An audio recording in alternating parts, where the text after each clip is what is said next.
Hi everybody, happy 4th of July. I'm going to demonstrate a layered American flag today. So I'll just jump right in and feel free to pause if I'm going too fast. So I'm going to start with a block and I need 13 stripes and I want to make them 10 each.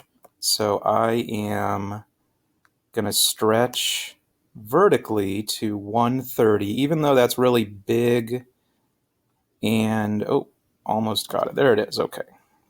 So I'll just move that up a little bit. And I will just plan to make this a little bit smaller later. I'll shrink it down.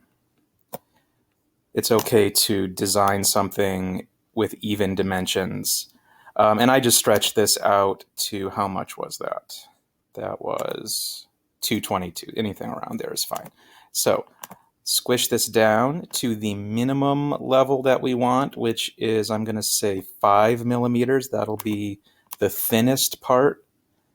And now I'm going to take another box and I'm going to try to line it up on the side. And let's see, I might need to change the camera angle, but I want it to be perfectly lined up. That looks perfect. You can use those arrow keys. Oop, not quite perfect yet. There it is. Perfectly lined up. So I'm going to go ahead and stretch that all the way across until it's perfectly lined up on the other side. Yes, that is perfect. And my height, it just needs to be higher than 5, so let's call this one 10. And then the last thing is, for this piece, that we need it to be exactly 10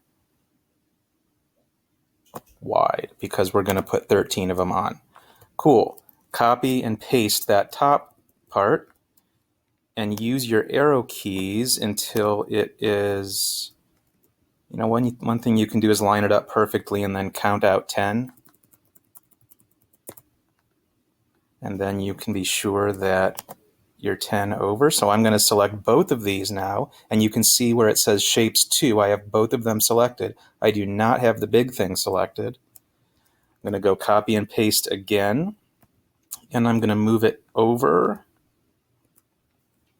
and carefully line it up. And now I'm going to select 1, 2, 3, 4. And how am I selecting multiple things? I am holding the shift key down. When you hold the shift key, you can select multiple things or deselect them also. So now I've got these top 4 selected. Copy and paste, move it over, line it up. One more, move it over, line it up.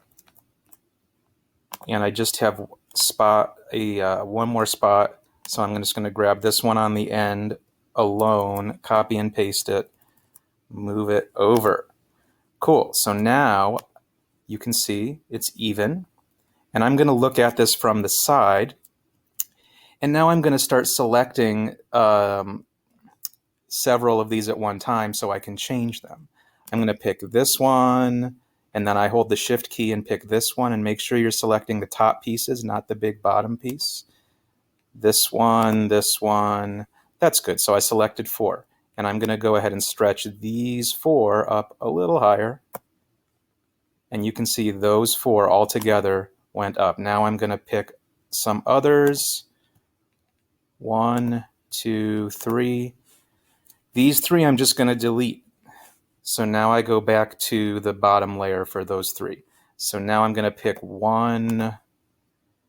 I guess I'm creating a regular pattern here. I didn't mean to do that.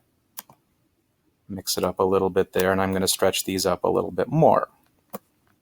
So now I have a very uneven landscape, so to speak. And the purpose of this is that each surface could take on different colors during the printing process. Next, I'm going to put the box here. I'm going to line it up. I'll talk a little bit more, but my question for you right now is, what's going to be our strategy if we want to cut holes out in the shape of stars?